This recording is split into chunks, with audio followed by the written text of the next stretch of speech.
പറഞ്ഞിരുന്നത് ഞാനത് സൈൻ ചെയ്ത് കൊടുത്തിട്ടുണ്ടെന്ന്, പേപ്പർ സൈൻ ചെയ്ത് കൊടുത്തിട്ടുണ്ടെന്നാണ് പറയുന്നത്. സബ്സിഡി വേണ്ടെന്നും പറഞ്ഞു. ആരെങ്കിലും ചെയ്യുന്ന കാര്യമാണോ? 40,000 45,000 രൂപ സബ്സിഡി കിട്ടുന്നത് വേണ്ടെന്നും പറഞ്ഞ് സൈൻ ചെയ്ത് കൊടുത്തു എന്ന് പറയുമോ ആരെങ്കിലും? ഞാൻ അവസാനം എനിക്കത് പേപ്പർ കാണണമെന്ന് പറഞ്ഞപ്പോൾ അവൻ കൊണ്ടുവന്ന് പേപ്പർ കാണിച്ചപ്പോൾ ഞാൻ നോക്കുമ്പോൾ ഞാൻ ചെയ്ത സൈനല്ല, അത് അവൻ തന്നെ ചെയ്ത സൈനാണ്. വേറെ ആരെ കൊണ്ടോ സൈൻ ചെയ്യിച്ചിട്ടാണ് പേപ്പർ ചെയ്തിരിക്കുന്നത്. അപ്പോൾ അങ്ങനെയൊക്കെ ഈ ഷോറൂമിൽ നിന്ന് എൻ്റെ ജീവിതത്തിൽ എനിക്ക് ദുരനുഭവങ്ങൾ ഉണ്ടായിട്ടുണ്ട്. ഓക്കെ, അതൊരു ഭാഗം. ഞാൻ അതിൻ്റെ ഡീറ്റെയിൽസ് സഹിതം ഞാൻ ഇനി വീഡിയോക്കകത്ത് ആഡ് ചെയ്യുന്നുണ്ട്. അപ്പോൾ അങ്ങനെ എൻ്റെ വണ്ടി സർവീസ് ചെയ്യാൻ ഞാൻ വീണ്ടും അവിടെ അവർ പറഞ്ഞതും പ്രകാരം ഞാൻ ഏൽപ്പിച്ചു.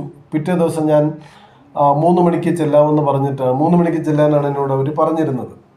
പിറ്റേ ദിവസം ഞാൻ 12 മണിയായപ്പോൾ ഞാൻ ഷോറൂമിൽ ചെന്നു. ഞാൻ 12 മണിയായപ്പോൾ ഷോറൂമിൽ ചെല്ലുമ്പോൾ അവിടുത്തെ ഈ പറഞ്ഞ അസിസ്റ്റൻറ്റ് മാനേജർ എന്ന് പറഞ്ഞാൽ എന്നോട് നല്ല രീതിയിൽ നന്നായിട്ട് ബിഹേവ് ചെയ്ത, നന്നായിട്ട് ഡീല് ചെയ്ത ആ മാഡവും അവരെ